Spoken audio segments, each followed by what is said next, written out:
Let's head back to the voicemail of Truth and Reason. Hi, Dave. Howard from Marin County. Just a couple things. The Joe Flacco fairy tale almost came true, but it didn't. I think the offense needs to be rebuilt. We really don't have anything in regards to playmakers. The defense has deteriorated. I know Miles is hurt and Denzel Ward is missing, but there's so many plays against it. Question, are we seeing echoes of the last season of Mike Pettin? Do the Browns have more injuries than other teams? Is that because they have older skill players? What about the drafts? I guess the drafts haven't been that good to get young players. And I really don't see the Browns making the playoff. Great show. Thanks a lot. Take care, Dave. Bye.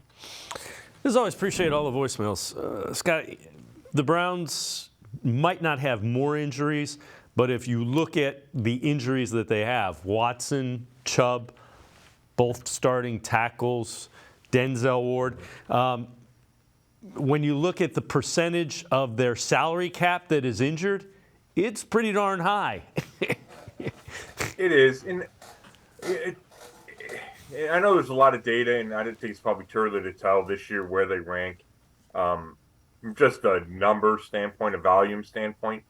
But injuries feel cyclical to me. And sometimes you're bit by them as a team, and sometimes you're not. Sometimes you get hit by them early, and then everybody's okay at the end of the season, right? Like, it's just, there's a lot, to me, there's a lot of randomness to injuries. The Browns spend as much money as anybody on sports science, and they're trying to cut back on the soft tissue injuries, and it feels like they've done a pretty good job at that. I don't know if you can, I don't know how you avoid your quarterback breaking the shoulder, right? Yep. Nick Chubb's legs in the ground, he gets hit in the side of the knee. You're going to tear something, right? That's what happens. So, I don't think that's the Browns' issue. I think you can be unlucky sometimes. Now, when it comes to, will they get to the playoffs? I still think they will. I think I feel less good about it than I did 2 weeks ago before they lost 2 in a row and the injuries are starting to pile up. You can make an argument about skill position guys, right? Like, without Amari Cooper, that receiver core doesn't look nearly as good. And you traded away DPJ, and we talked about depth at receiver plenty of times.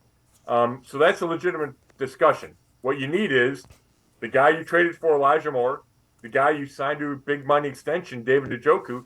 You need those guys to step up their games and be reliable targets for Joe Flacco for this thing to stay on the rails. Yeah, without question. And that's not out of the realm to expect. You should expect that those guys should be playing at that level.